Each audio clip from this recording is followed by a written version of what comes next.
항암제가 처음 나오게 된 것은 이제 2차 세계대전 머스타드 가스? 1차 세계대전인가 이제 70년 전에 그 머스타드 질소 화합물이 면역을 억제해가지고 어떤 암에 효과가 있는 것을 발견해가지고 시작된 것인데 그 70년 전이고 20년 전에 이제 그 2세대의 표적 항암제가 발견됐는데 이것은 그 CML 같은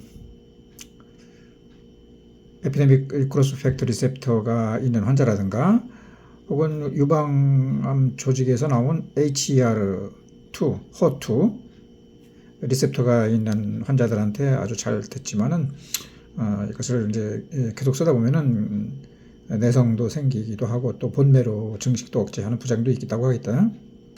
이런 그 CML을 치료하는 글리백이 나온 것이 한 20년 전 해당되는 것이고 타겟트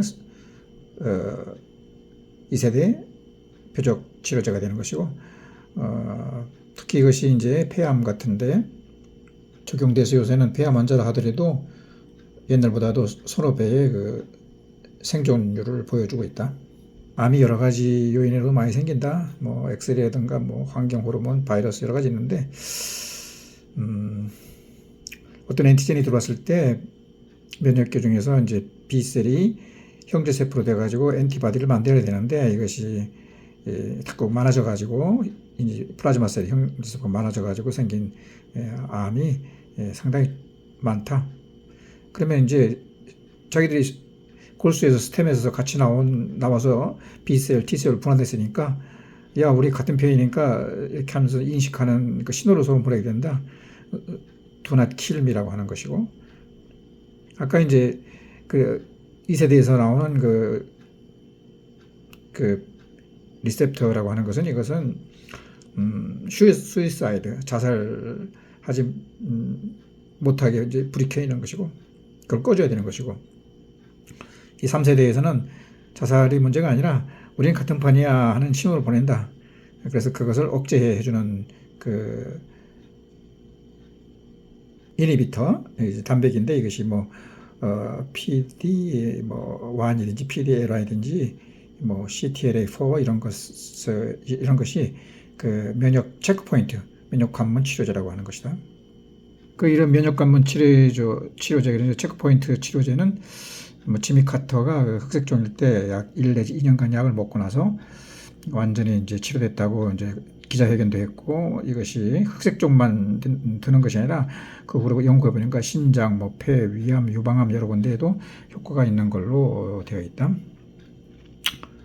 그 3세대의 면역관문 치료제도 있지만은 면역 그 세포 억제제라는 개념도 있다. 뭐 카티셀 개념인데 이 카티셀 개념이라는 것은 이미 암에 걸려가지고 지리멸멸 그 포기 상태에 있는 말기 환자들 이런 사람들한테서 혈액을 뽑아내면 거기에 이제 WBC가 많다. WBC의 성분 중에 하나인 림포사이트, 특히 T 림포사이트 같은 걸 잘 추출해내야 된다. 그래가지고 이 T 셀의 안에 있는 핵에다가 그 바이러스를 통해서 그 특정 암을 잘 추적할 수 있는 그 물질, 표적 물질, 그러니까 이제 어떤 그 유전자 코드를 이렇게 자른 것을 집어넣어 주면은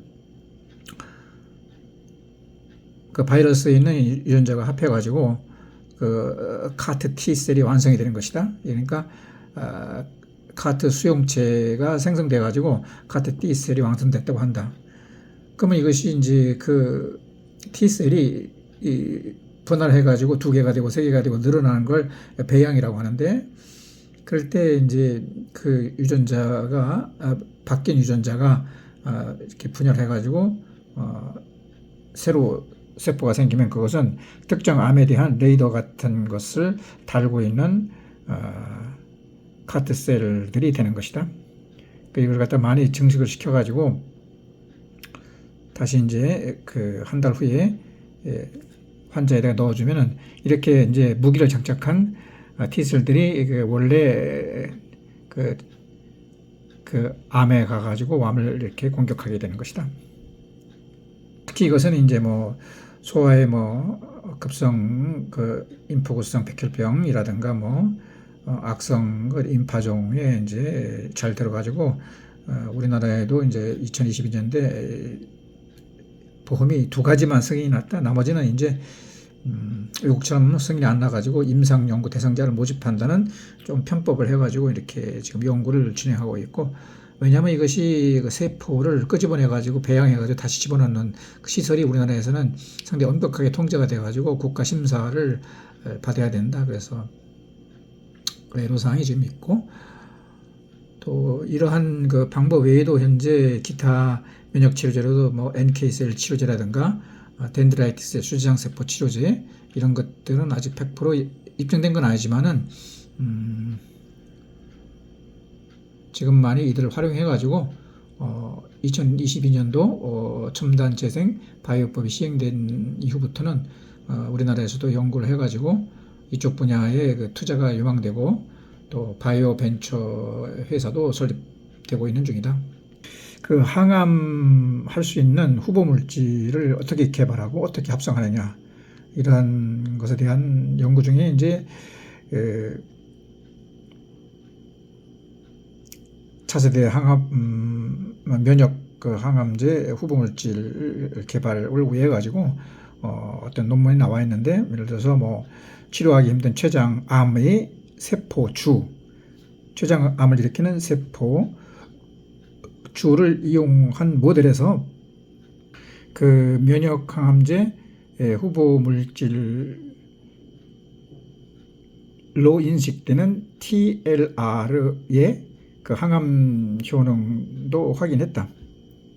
TLR라는 것은 toll-like 리셉터라고 하는 것으로서 이 TLR가 선천성 면역 반응을 유도해 가지고 면역 방어 기전을 활성화시키고 또 덴드라이트 셀을 통해서 엔티바디를 만드는 B셀이든가 T셀에 대한 면역 반응을 활성화시키는 것을 확인했고, 또 단편적으로 레드 바이올로지라고 그린 바이올로지라는 것은 어떤 식물을 재배해 가지고 AI 기술을 이용해 가지고 스마트팜을 만드는 것을 말하는 것이고, 그것이 그린 바이올로지고, 레드 바이올로지라는 것은 우리 몸 속에서 이제 항암 물질 같은 것을 만드는 방법 중에 하나가, 요새는 그 암을 도와주는 미생물이 우리 몸에 많은데 그것을 갖다가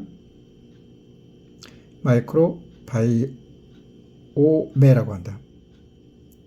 그러니까 이 암을 도와주는 미생물을 죽일 것 같으면 암도 동시에 죽을 거라는 그런 개념 하에서 정상세포가 뮤테이션이 있는 비정상세포로 변이하는 과정 중에서, 이 뮤테이션 과정 중에서 생겨나는 신생항원을 표적으로 하는 경우가 많은데, 이 신생항원이라고 하는 것이 상당히 적게 존재한다. 그러니까 이것 대신에 마이크로바이옴 미생물을 표적으로 하는 백신 연구 분야를 말하는 것이고, 또 다른 분야로다가 이제 면역을 조절하는 펩타이드를 표적으로 하는 그 연구 분야도 있는데, 아미노에시드가 20개 이하인 펩타이드 그 단백질 조각이 하는 일이 몸 안에서 여러 가지 신호를 전달하고 여러 가지 그 기능을, 그 면역세포의 기능을 조절하는 물질 이미 밝혀졌다. 이러한 그 펩타이드를 개발하는 기술, 이것을 갖다가 임뮤노 펩티도믹스라고 한다. 그래서 이러한 물질들이 활동을 잘 하기 위해서 좀 다른 얘기지만은 몸에다가 여러 가지 그 장치를 작용해서 전류를 흐트려주면은 얘들이 들어가서 몸 안에 있는 여러 가지 신호를 전달해주는 그 물질들을 활성화시킨다든가 해가지고 치매라든가 우울증 같은 것에 도움이 된다는 그런 개념이 된다고 하겠다.